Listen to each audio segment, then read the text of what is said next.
Bismillahirrahmanirrahim. Assalamualaikum warahmatullahi wabarakatuh. Waalaikumsalam warahmatullahi wabarakatuh. Sahabat beriman dimanapun berada, kita jumpa lagi di Ustadz Danu Official Channel. Semoga kita selalu dalam lindungan Allah Subhanahu wa Ta'ala. Amin ya rabbal alamin.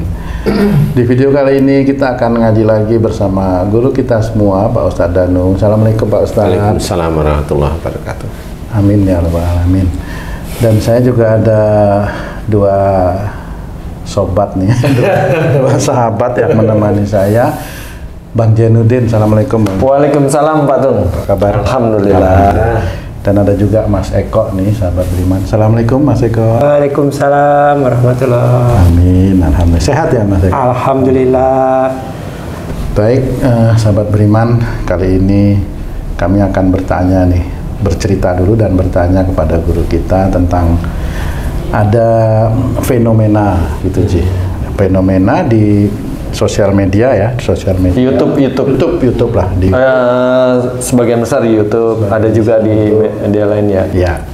Jadi di YouTube itu Pak Ustadz sering kan ada orang yang ngonten tahu-tahu dia bisa munculkan kuntilanak gitu Pak Ustadz. Itu seolah-olah apa yang memang benar ya kuntilanak itu ada tuh.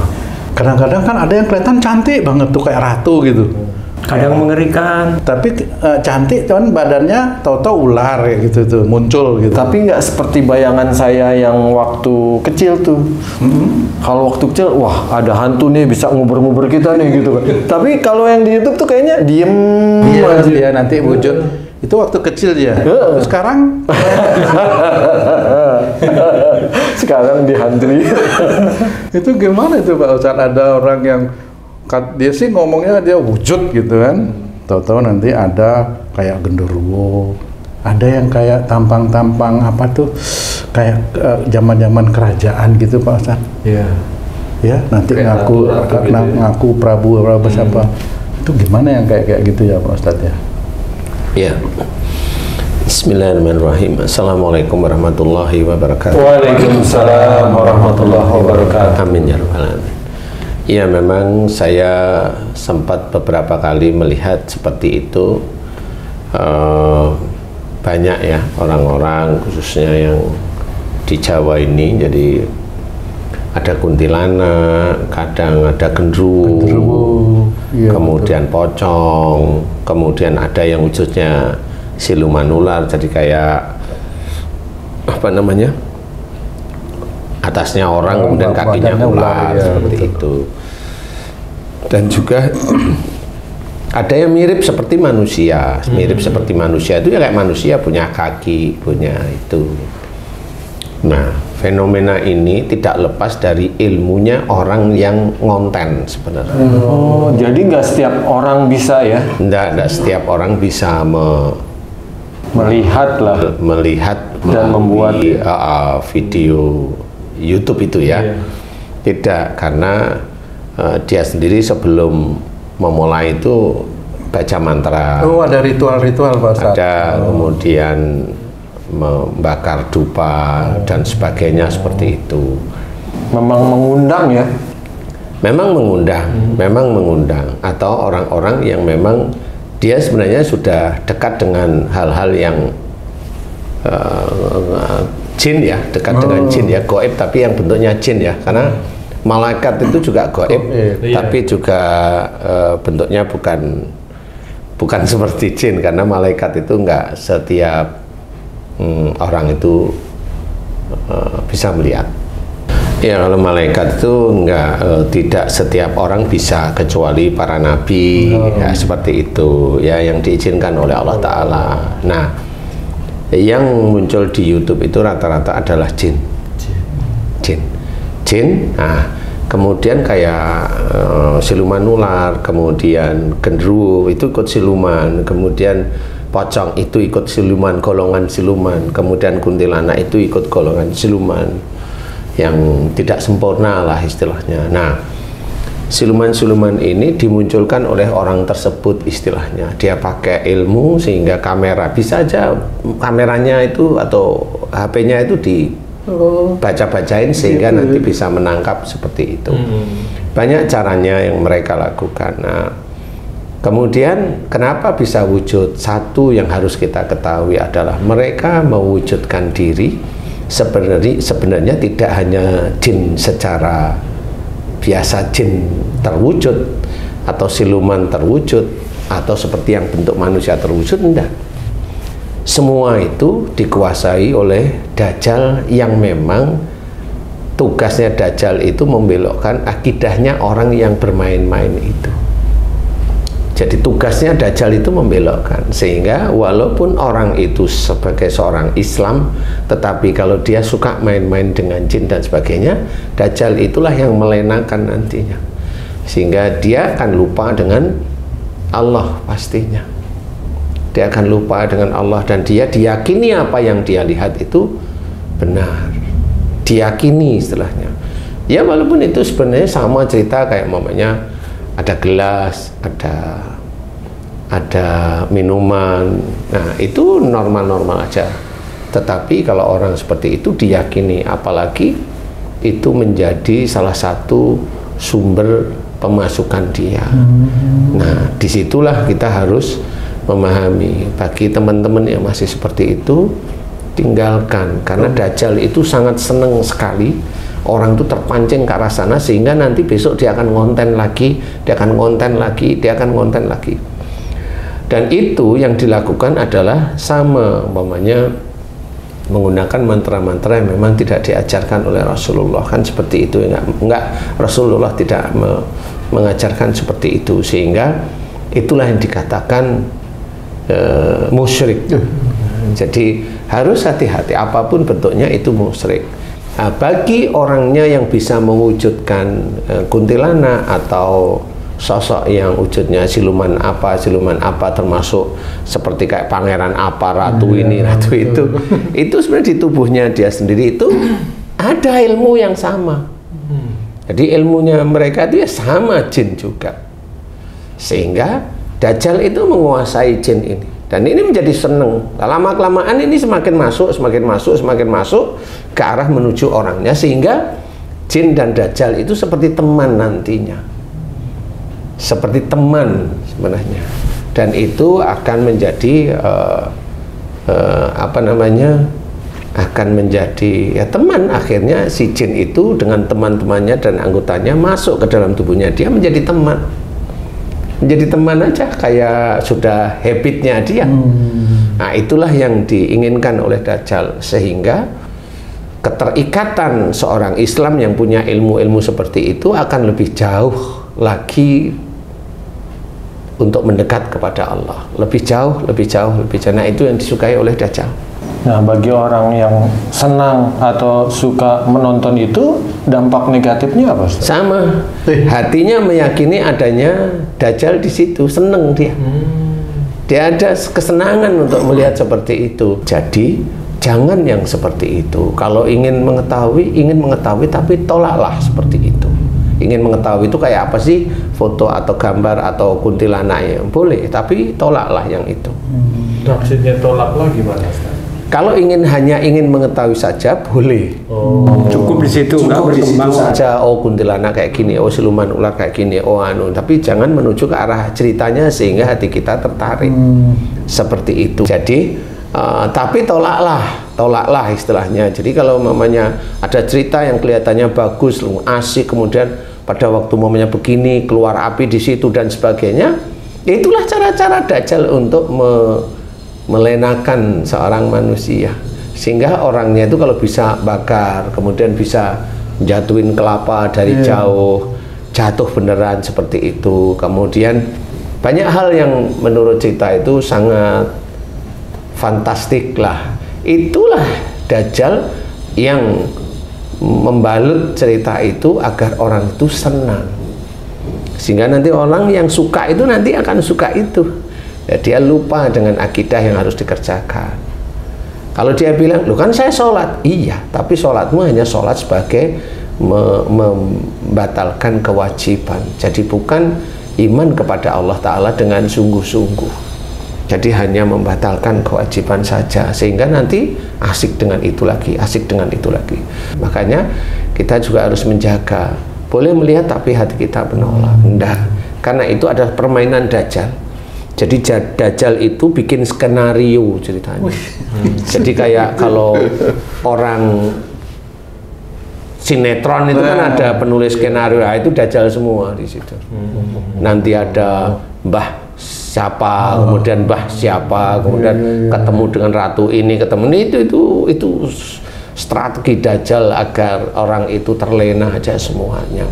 Kalau itu dijadikan mata pencaharian misalnya Pak Ustadz, terus dia dapat uang atau harta dari situ, itu uangnya haram atau gimana? Ya sebenarnya uangnya harus dibagi-bagi sama pemainnya juga. Iya harus hadir ya. Gitu. Mungkin dibagi dalam bentuk sajen. Ya. Oh gitu. Tapi itulah yang tidak boleh, ya seperti itu, karena memang ada sesuatu hal yang memang dilarang oleh Allah Ta'ala. Makanya hal-hal tersebut harus kita jauhkan agar keimanan kita itu tidak rusak apapun bentuknya. Makanya banyak dari sebagian saudara kita yang lain itu benci sekali dengan jin. Ya nggak perlu benci, itu makhluk Allah aja. Yang penting selama jin itu tidak mengganggu kita, ya kita nggak usah terlalu benci, karena tetap itu makhluk Allah aja. Karena jin itu tidak akan mengganggu kita jika kita itu imannya insya Allah kuat. Hanya itu aja. Apakah setiap jin yang mengganggu atau menampakkan dirinya itu ada Dajjal juga Pak Ustadz? Tergantung. Kontribusi di situ. Tergantung. Kalau memang itu mamanya kayak kamu dimunculin jin, ya biasanya sih saya tanya, loh kok kamu dimunculin berbulan-bulan ini, kenapa, kamu lagi ngapain, kan gitu aja sebenarnya. Pertanyaan itulah yang nanti akan menemukan analisa. Oh, nggak taunya kamu itu ngalamun terus, ada masalah yang kamu alami. Oh ya pantas jin ini muncul. Dajjalnya ikut gitu Pak? Ya pasti ikut seperti itu. Karena saya pernah nangani salah satu pasien, dia tidak bisa jalan beberapa bulan, kemudian tiap malam itu dia tidur. Sebelum tidur itu, maksud saya bukan dia tidur, setiap malam itu dia waktu-waktu malam tidur itu dia ngobrol dengan sosok seperti manusia, yaitu jin yang ngajak ngobrol dengan dia. Nah, setelah itu kemudian datang lagi jin yang berbusana seperti orang Arab sana, pakai gamis, pakai sorban, datang juga pakai salam seperti itu. Kalau jin yang dua enggak pakai salam, tapi yang satu itu pakai salam, sehingga hatinya hampir kacau. Tapi pada waktu ini, kalau kamu itu ingin ketemu sama Allah Ta'ala, tidak perlu bantuan manusia, ini saya kasih amalan. Nah, nggak mau, dia langsung paham. Habis itu ketemu sama saya, kemudian dia juga digambarkan di matanya ini, dia sudah meninggal, dia sudah dimandikan, jadi dia ngerti kalau itu saya dimandiin. Kemudian dia dikafani, kemudian dia disolati, kemudian dia diantar di kuburan, karena berbulan-bulan waktu itu. Jadi saya kayak sudah mati ya. Nah, di titik itu sebenarnya semua yang ada di dalam gambaran otaknya dia waktu itu, kemudian yang datang khususnya yang berbusana seperti orang Arab itu adalah Dajjal semua. Jadi agar orang itu ketakutan tentang kematian sehingga dia mau menerima makhluk-makhluk ini masuk ke dalam tubuhnya. Tapi dia alhamdulillah tidak mau.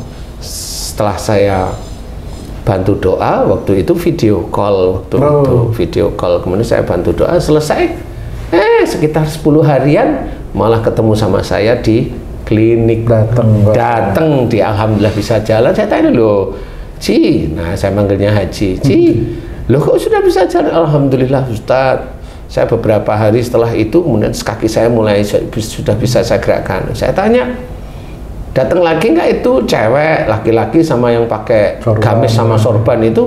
Alhamdulillah sudah tidak Ustadz. Terus yang gambarin Haji itu meninggal di kafani, diantar ke kuburan, ada nggak? Alhamdulillah sudah tidak. Nah itulah Dajjal. Dajjal itu menakut-nakuti dengan kematian agar keinginan Dajjal itu terpenuhi oleh orang itu. Itu Dajjal yang tidak menyerupi jin, langsung dia. Nah, di sini Nah, karena ini ada gambaran, itu insya Allah Bapak itu dulu punya ilmu. Jadi ilmu yang di matanya itu, yang saat ini sebenarnya banyak orang-orang punya ilmu bisa melihat jin dan sebagainya itu Bapak itu dulu walaupun dia tidak mampu melihat jin, tetapi pada titik tertentu itu dia dibikin oleh Dajjal itu agar melihat, istilahnya. Dibikin oleh Dajjal itu melihat, sehingga dia melihat dirinya sudah meninggal, kemudian dikafani, kemudian diantar ke kuburan, kemudian dia ya tahu kuburannya juga tahu lah, itu kok saya ya gitu. Tapi alhamdulillah itu selesai. Nah, itulah pekerjaan Dajjal. Kalau jin itu nggak bisa menggambarkan di sini itu mati, itu nggak bisa. Insya Allah nggak bisa. Kenapa? Kenapa nggak? Dia nggak punya kemampuan. Kemampuan tentang perjalanan orang hidup itu nggak punya jin. Iya. Jin itu hanya muncul, nakutin, Terbatas, bisa kebal, bisa memelet orang lain, bisa menyantet orang lain begitu. Tapi gambarin orang mati nggak bisa. Yang bisa gambarin orang mati cuma satu, Dajjal. Dan tujuannya untuk menggelincirkan iman, ya? Menggelincirkan iman seorang manusia Islam. Makanya harus hati-hati punya ilmu-ilmu seperti itu. Bagi kita yang Islam tidak perlu. Jadi kita cukup beribadah kepada Allah Ta'ala, sholat yang tertib, istiqomah, kemudian sunnahnya monggo silahkan, kemudian puasa sunnah silahkan, puasa Ramadan harus, kan itu kan kewajiban ya. Kemudian yang lain-lain, berperilaku yang baik, berperilaku yang berakhlak yang baik, seperti ya jangan punya suuzon, jangan gibah, jangan mudah emosi, marah, padahal itu dilarang oleh Allah Ta'ala dan tidak dikerjakan oleh Rasulullah, hal-hal yang buruk itu. Jadi kita harus tetap lurus. Nah, hati-hati bagi teman-teman yang sudah begitu, karena dia akan seneng di titik itu seneng. Wajar sih Ustaz, kelapa ditaruh jatuh kan senang Ustaz. Iyalah, namanya manusia. Itu mengharapkan pujian manusia. Artis kan, cakep itu kan, jadi milik kan. Maksudnya apa? Artis ditarik, dipelet. Oh gitu. Kadang-kadang yang nonton juga jadi kecanduan kan itu ya. Berarti penontonnya dipelet. Ya memang seperti itu, harus kita pahami bahwa itu bukan jalan kita. Kalaupun momennya kita mengingatkan, ini hanya mengingatkan, kalau bisa udah tinggalin aja, kemudian taubat pada Allah Ta'ala, lepas seluruh ilmu-ilmu musyrik, karena ilmu itu dikuasai Dajjal. Ilmu yang kuat itu dikuasai Dajjal, insya Allah. Insya Allah seperti itu. Karena apa? Begitulah cara Dajjal menggelincirkan. Itu yang lewat jin dengan jin, bermain dengan jin. Nggak usah yang kelihatan jinnya. Yang nggak terlalu kelihatan jinnya apa? Belajar. Belajar itu menjadi pintar. Nah, itu bisa tergelincir karena apa? Sombong dengan kepandaiannya, seperti itu. Selain itu apa? Pamannya jabatan. Itu ya tergelincir akhirnya, sombong dengan jabatannya, tidak menghormati anak buahnya, seperti itu. Banyak yang menggelincirkan. Nah, itu salah satu tugas Dajjal dan juga setan. Dan kalau itu tugasnya sudah setan, karena sudah keinginannya duniawinya itu kuat sekali. Nah, itu nafsu. Makanya nafsu itu harus kita perangi. Jadi keinginan dunia itu melenakan. Kesenangan dunia itu melenakan. Jadi tetap harus kita belajar bahwa jangan mencari kesenangan dunia, tetapi kerjakanlah ibadah-ibadah kepada Allah Ta'ala dengan niat lillahi ta'ala. Nah, insya Allah nanti Allah akan menata kehidupan kita, benar-benar ditata kehidupan kita itu, sehingga kita mudah-mudahan dilindungi, tidak tergelincir ke salah satu ilmu-ilmu yang mengasihkan. Itu kan mengasihkan ya, bagi mereka itu mengasihkan, karena bisa muncul wanita yang cantik, bisa muncul, itu kan mengasihkan. Besok dia ketagihan lagi, ingin seperti itu. Dan kalimat-kalimatnya bisa dilihat kok, kalimat-kalimatnya kalimat Islami. Iya betul. Nah, kalau begitu kan kita berpikir Rasulullah ngelakuin? Enggak. Makanya inilah istilahnya kalimat-kalimat Islami yang dipakai. Karena apa? Niatnya bukan karena Allah, niatnya hanya duniawi. Walaupun itu kalimat Islami, jangan berharap itu Allah ridho. Insya Allah tidak. Jadi mantra bukan Ustaz? Ya akhirnya jadi mantra itu. Sama ya. Jadi mantra, walaupun kalimat-kalimat itu kelihatan Islami, tapi jadi mantra. Karena apa? Karena dia dibelokkan oleh nafsunya atau nafsu gurunya atau guru-gurunya yang lain. yang memang akhirnya menjadi mantra. Insya Allah seperti itu. Makanya kita harus belajar, tidak perlu. Kalau ingin tahu boleh, tapi tolak ya. Hati kita menolak. Hati kita tetap Allah. Hati kita tetap Allah. Insya Allah seperti itu. Sehingga keimanan dalam hati kuat, tauhid itu lurus, ketakwaan sama Allah itu semakin meningkat. Insya Allah seperti itu. Mudah-mudahan manfaat bagi saudara-saudara yang lain. Wallahu a'lam. Amin. Alhamdulillah. Terima kasih banyak Pak Ustadz penjelasannya. Nah, sahabat beriman dimanapun berada, mudah-mudahan tayangan kali ini bisa bermanfaat, dan hati-hati kalau kita mau bermain-main dengan hal yang gaib, naudzubillah, karena itu bisa menggelincirkan keimanan kita. Mudah-mudahan Allah jaga keimanan dan ketakwaan kita semua. Amin. Sampai jumpa di video kami yang lain. Wassalamualaikum warahmatullahi wabarakatuh. Waalaikumsalam warahmatullahi wabarakatuh. Alhamdulillah.